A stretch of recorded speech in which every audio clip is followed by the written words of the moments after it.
good morning, good morning. Magandang araw mga kabarangay. Nandito tayo sa tapat ng sa may Tikbil area. Papasok dito ng what we call this, yung bagong ginagawa natin daan. So, eto ngayon ang kaganapan dito.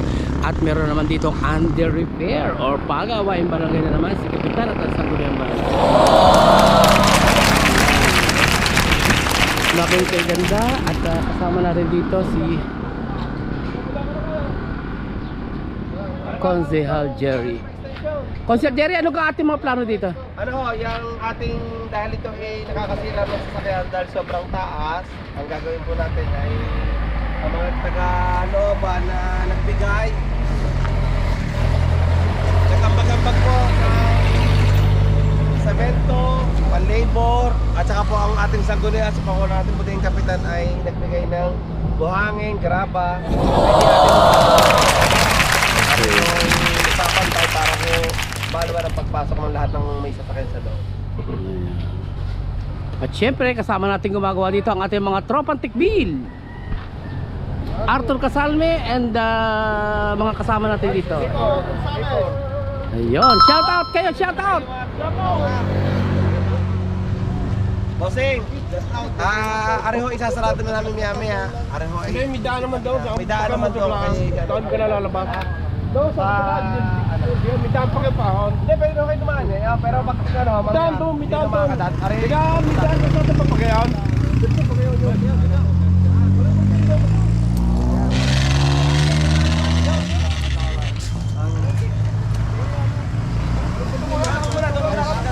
Uy, dito sa tapat dito ni Boy Gonzales. Ayan, ito aking poging classmate. Oh. Hoy, malapit tayo mag-ano ulit ha. Sama ka ha. Pinababakbak pala ito. Ito yun. Ilagay mo na sa tabi. Diyan muna, bunto nyo muna dyan. Saka tayo. Board! Dadaan nyo si Amano sa kasalahan. So pag naalis yung umbok na yan at medyo napatag na yung pinakatulay na yan, hindi naman tulay yan eh actually. Parang daanan lang yan ng baha, tubig baha o kaya mga sangat-sangat pagka bumabag yung umuulan. So yun yung nakaumbok. So itinatanggal yung umbok na yan sa may daan na yan upang hindi na yung mga mabababal sakyan kung mga kotse, yung mga tricycle na medyo mabababa, hindi mauumpog yung ilalim o yung mga bumpler, di ba? So pag yun napatag, total may daanan na rin naman ng tubig baha yung ilalim. So maayos na makakadaan yung mga sasakyan papasok dyan sa Tequiano Village na yan or Tikbil area na yan. So minabuti ng ating sanggunian na talagang sa pangunguna ni Kapitan ay maayos yan at malaking bagay na talagang pag napatag na yan at napalitadahan at hindi masyadong kinis, kumbaga may mga padadaan ng walis bago tumigas yung yung semento, hindi na madudulas yung mga dadaan dyan at hindi na nakaumbok na para baga ngayon ay humps. Ang pangat nga naman tingnan parang may humps diyan na hindi naman mabilis ang sasakyan dyan dahil paliko naman yan. So pinapatag yan at pag napatag yan maayos na makakadaloy ang daan ng mga sasakyang papasok diyan.